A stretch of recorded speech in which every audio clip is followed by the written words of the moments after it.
muito grande, né? Você se sente muito vulnerável, né? É Você tipo, fala para o cara, Davi, se você vê uma amiguinha, você fala para ele alguma coisa assim?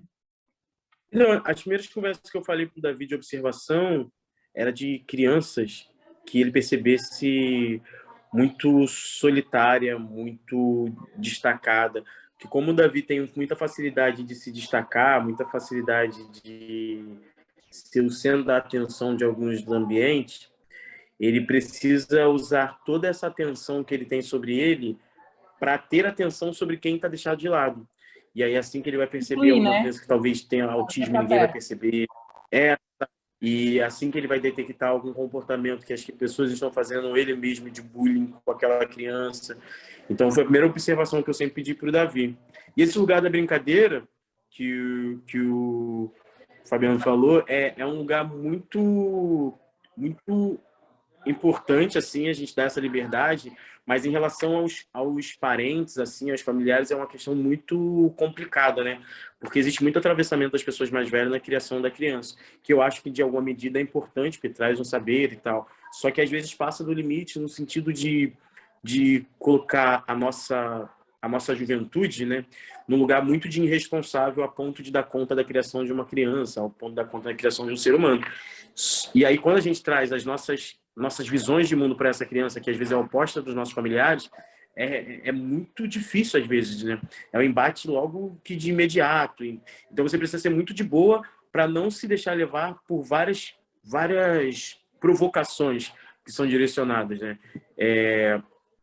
Eu sempre falei quando havia essa questão da cor, de que ele pode usar qualquer cor, e ele levou isso para a escola, a questão da sexualidade das pessoas que estão ao redor dele, que isso não precisa ser uma questão para ele, e muito num lugar de papo reto, nem com muita profundidade às vezes, quando ele era mais novo, agora que eu já trago mais para ele a complexidade, mas no início, ó, mano, as pessoas podem ser o que elas quiserem e não é a sua vida. Só tem que respeitar. E acabou. Sem muita explicação, sem muito que também não tinha por que eu construir um mini militante. Só tinha que dizer para ele é isso. Só tem que obedecer nesse momento. Hoje, maior, mais velho, ele já tem as consciências por conta das trocas dos ambientes onde ele está inserido. E ele tem um pavor muito grande de ser acusado de machismo. É o lugar onde fica mais sensível para ele. Assim. Ele chora, ele fica bolado. Grande machista também, mas ele fica muito bolado quando eu falo. E aí eu fui na escola dele, ele, enfim, várias chamadas lá, e aí eu fui lá para ouvir reclamação. Aí falei para as professoras que ele não estava obedecendo porque ele estava com uma resistência a obedecer mulheres, que já era a reprodução dele ali do machismo. Então, que era para toda vez que fosse dar uma trava nele, brigar com ele, dar uma bronca nele, apontar que ele estava tendo um comportamento machista, porque aquilo que ele estava fazendo só estava fazendo porque elas são mulheres. E aí elas ficaram até espantadas, tipo assim, pô, um pai novo falando para eu chamar o filho dele de machista. Eu falei, pode chamar, porque ele está sendo. E assim, não é um vírus, sabe? É uma Mas reprodução você de comportamento. Ele identificou está esse reproduzindo que comportamento? ele. Ou elas comentaram com Sim, você? não, eu identifiquei. Eu falei para elas não fariam. A escola não fala, teu filho está tendo um comportamento machista, só se fosse no extremo de chamar alguma menina por um xingamento, nessa coisa mais tradicional de que é um comportamento machista. Mas eu falei, o fato dele ter resistência e obedecer vocês, a ordem que vocês dão, é ele reproduzindo machismo. Porque se fosse professores homens, ele iria receber as ordens. Porque quando eu dou ordem para ele, ele pode ter resistência, mas não é igual a resistência que ele tem com as mulheres. Então ele é ali novinho. E aí ele fica muito tenso, porque quando eu dou esse apontamento para ele, abre um clarão e ele começa a lembrar dos comportamentos que ele tem com as mulheres. Ele vai ficando assim, muito tenso assim, sabe? Eu não sou, porque sempre é um lugar de negação para nós homens. A gente sempre nega o machismo na primeira instância. Claro.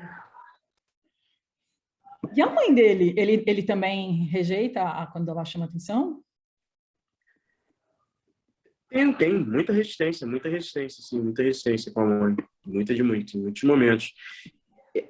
Tem uns embates, né? A gente conversa muito com ele, porque o fato de os temperamentos da gente é diferente. Para além do temperamento, as horas do dia que ela passa com o Davi são muito maiores que as horas que eu passo. Claro, é que Então, nem a mãe faz, do Guilherme. faz com que o embate dela com o Davi seja maior, porque o nível de estresse que ela é colocada pelo Davi é muito maior. E aí, isso é até uma coisa que eu falo muito com as minhas amigas e falo com os homens também, que é muito fácil para nós, homens, passarmos como o lado bom, o lado conversador, o lado exigente, mas muito mais brando e tal, porque a gente não chega nesse lugar do descompensamento por conta de toda a loucura que a criança te leva. Sim, sim. E as mulheres ali, elas acabam sendo levadas para esse lugar. Então, imagina, a mulher numa TPM, uma criança enchendo o saco, fazendo todo tipo de... É lógico que vai ter alguns tipos de comportamentos de um nível emocional muito grande, que comparado ao pai, para a criança, a mãe é ruim, a mãe é rigorosa, a mãe é exagerada. E o pai é o feriado, é férias, é a tranquilidade, a calmaria. Tá? É o que me dá bronca conversando. Né? É o centradão da história. É o centrão do Brasil. Grande PMDB.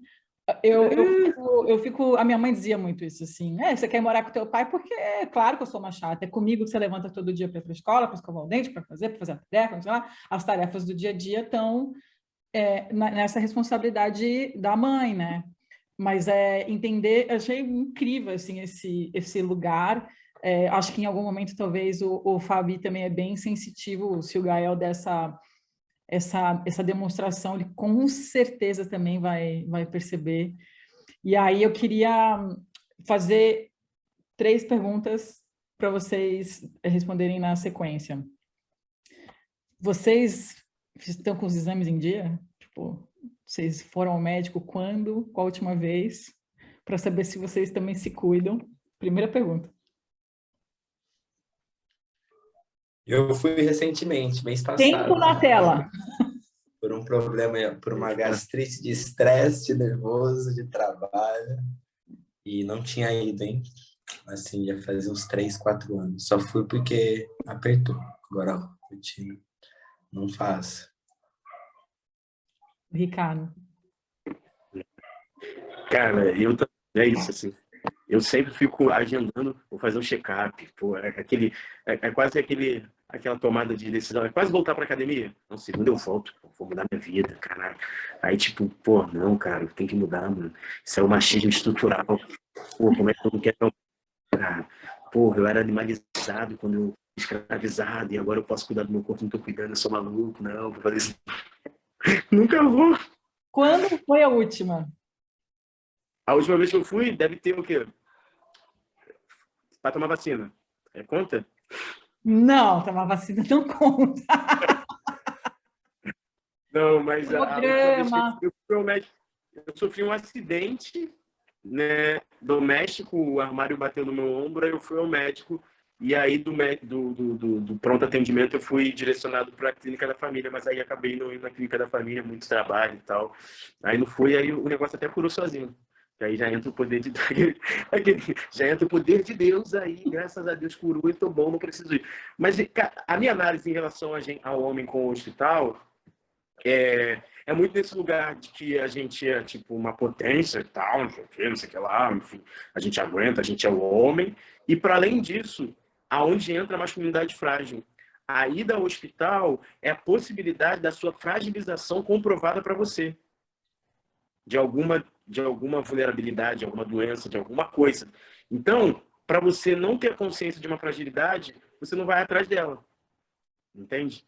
E aí é por isso que a gente às vezes não vai. Então, é melhor eu viver um processo de, sei lá, negação da minha saúde do que eu ter consciência de que ela está prejudicada e eu estou fragilizado. E eu, enquanto homem, estou fragilizado. Sei lá, estou com algum tipo de problema médio ou muito sério e tal. Então, acho que é isso que nos leva a não ir ao hospital. E já as mulheres têm essa coisa... Aí você convive com mulheres e você vai ver, né? As mulheres vão constantemente ao hospital a fazer, enfim, tem toda a relação lá com o corpo. E é uma doideira. Eu nunca vi uma pessoa falar tão bonito para falar assim, tô cagando para mim. Tipo assim, porque o homem, e não sei o que lá... Não, eu fiz análise mesmo, pô, mas é isso. A gente fica com medo de mostrar que a gente fica com medo de comprovar a fragilidade, tá ligado? Não, e se a gente descobre que tá doente, ficar em casa sem trabalhar já é algo assim que o homem parece que tá meio errado. Isso acontece comigo. Eu tirei uns dias de folga, se era segunda-feira, eu não estava trabalhando. Eu falei, cara, tem alguma coisa de errado acontecendo. Tipo, eu não estou produzindo. Mas Será que isso tá é certo? geral. Tipo, Isso eu também sinto. Isso tá muito ligado à cobrança da produtividade. Mas eu também, tenho né? uma questão aí da mulher cuidar mais ou menos, não é nem isso, mas tem o seguinte, né? A gente tem aquela coisa do cuidado, mas quando a gente fica doente, quem que cuida da gente? Exato. Então, assim, antes da gente ficar acamada, a gente tenta não cair nessa situação. E aí, isso está muito ligado a, não posso, né? Eu, quando fico ruim, começou um dia, o segundo dia eu falo assim, olha, por favor, me dá uma injeção, que eu preciso ficar boa logo. Não me dá, eu já chego lá e já falo, não me dá sinusite, decadronco, não sei o que, não sei o que. O médico fala assim, minha senhora, a senhora é a médica? Ou a senhora... Falo, não, porque eu já sei o que funciona para mim. Porque a gente não tem, o que é que vai fazer? Quem é que vai cuidar da gente? Como é que vai fazer?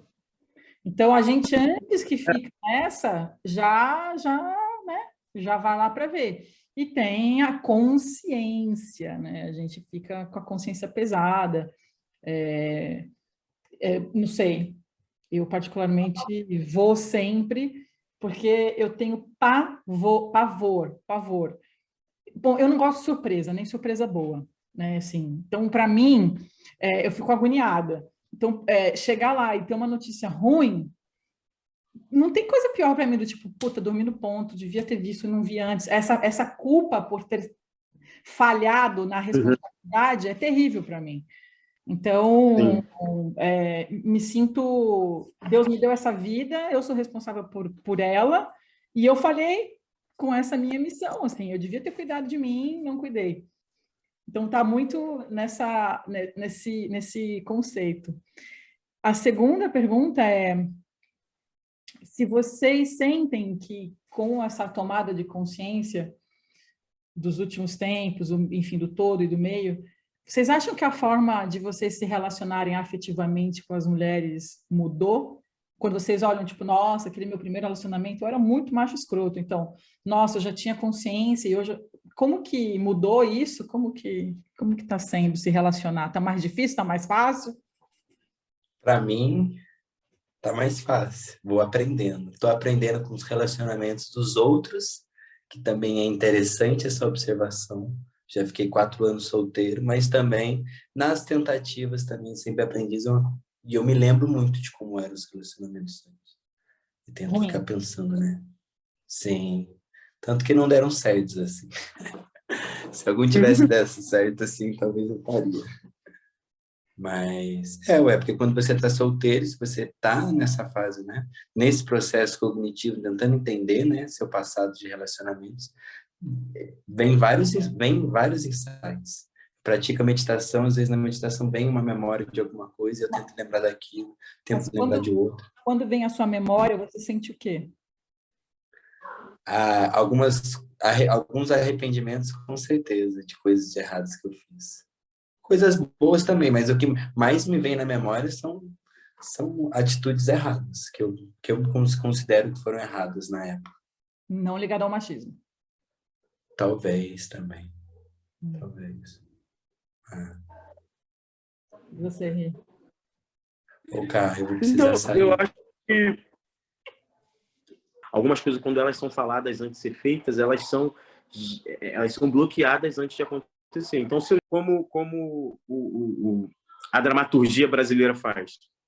A dramaturgia brasileira, ela não diz a você que o filme, a novela, a série vai ter um elenco com 97% de pessoas brancas.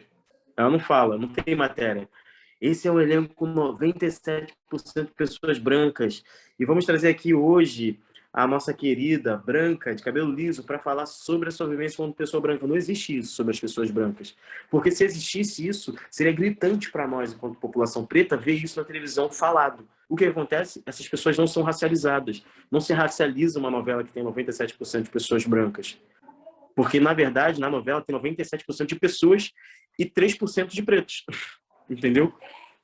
Então, o que eu uso ao invés de em alguns ambientes e algumas oportunidades eu chegar falando sobre as questões raciais, eu vou introduzindo elas sem que elas sejam percebidas. Depois que elas já estão introduzidas, aí que eu falo que eu tô com um bagulho garantido.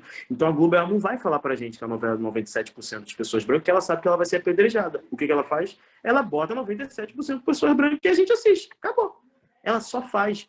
O mundo é sobre narrar, mas o mundo também é sobre o fazer. Então, faz mais sentido você narrar o que já foi feito, porque é imutável, foi feito. Agora, você narrar antes de fazer, você tem a possibilidade de ser bloqueado, de arranjar dificuldade para o processo do fazer.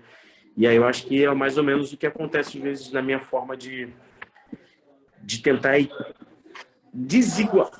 tentar reduzir a desigualdade de gênero nos ambientes onde eu estou inserido, tá ligado? Para além de uma coisa superficial, fazer uma coisa mais profunda mesmo. Eu acho que é um lugar que é um avanço que eu preciso fazer, assim. E as outras coisas vão mais no campo mesmo de médio a longo prazo, que são as minhas ideias, os meus projetos, assim, para conseguir reduzir as desigualdades, tá ligado? Tipo, criar um núcleo de audiovisual dentro dos arteiros, que não é dedicado só a mulheres, mas estrategicamente vai ser direcionado para mulheres, aberto para todos e todas, mas de alguma maneira conseguir garantir que hajam mais de 70% de mulheres, para assim a gente conseguir inserir no mercado mulheres pretas, periféricas, no campo do audiovisual, e a gente parar de ir para a sede de filmagem e ver só gente branca. Acho que era isso. Basicamente, queria entender esse lugar. Eu fiquei, na verdade, agora eu fiquei curiosa, só para realmente encerrar. Como foi, você agora, foram 3 crianças da Cidade de Deus que você conseguiu ingressar no Bolshoi. Duas. Era um menino e uma menina, ou são 2 meninas? Sim. É um menino e uma menina. Esse menino fazendo balé na comunidade carioca. Conta para mim essa história. Como que esse menino foi parar no balé? Quem que incentivou? Porque, em geral, menino na comunidade joga bola e, sei lá, como que ele foi parar no balé. E super talento, foi aprovado, vai ficar 8 anos lá sendo preparado. E como que foi? Queria entender, assim, como que isso aconteceu? Como que você descobriu? E como que a família dele está lidando? Ou lidou, apoiou, mãe, pai ficou puto? Conta para mim.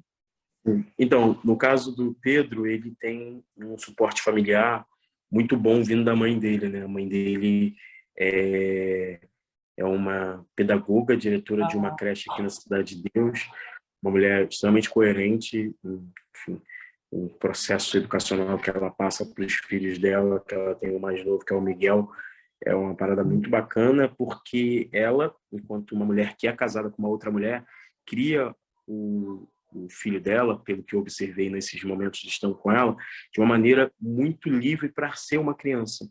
E dentro do processo de ser uma criança, ele querer fazer balé é ele exercendo a criança dele, para além de qualquer ideia de gênero.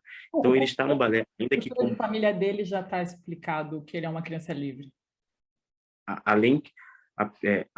ele estar no balé, por ser criança, ainda que menino, ele está ali como criança. Não considerando que ele é um menino, é considerando que ele é uma criança exercendo uma coisa sem que as questões sociais ligadas aos gêneros interfiram no querer dele. Tanto que o irmão dele também faz balé. O irmão dele tem 8, o irmão dele tem 7. O irmão dele faz balé porque falou assim, mãe, eu vou fazer balé porque eu quero apoiar meu irmão.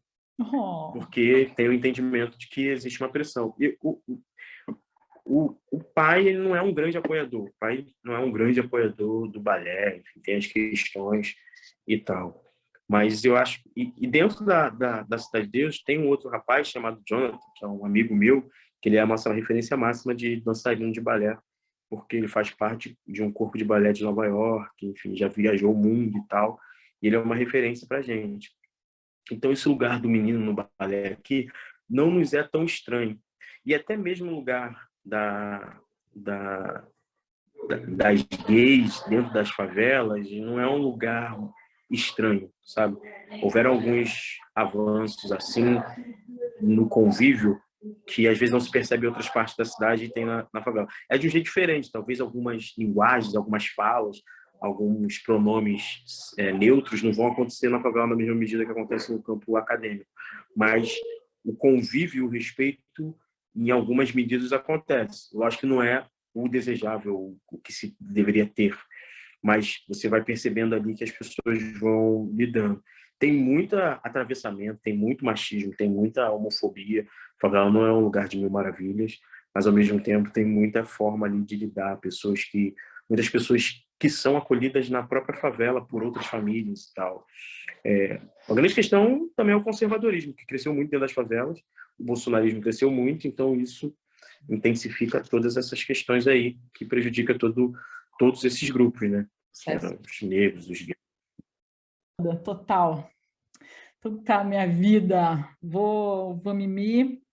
Te deixo um beijo, um abraço apertado. É isso. Tudo de melhor aí para você. Obrigado pelo convite. E vamos embora. Tá bom? Te amo. Beijo.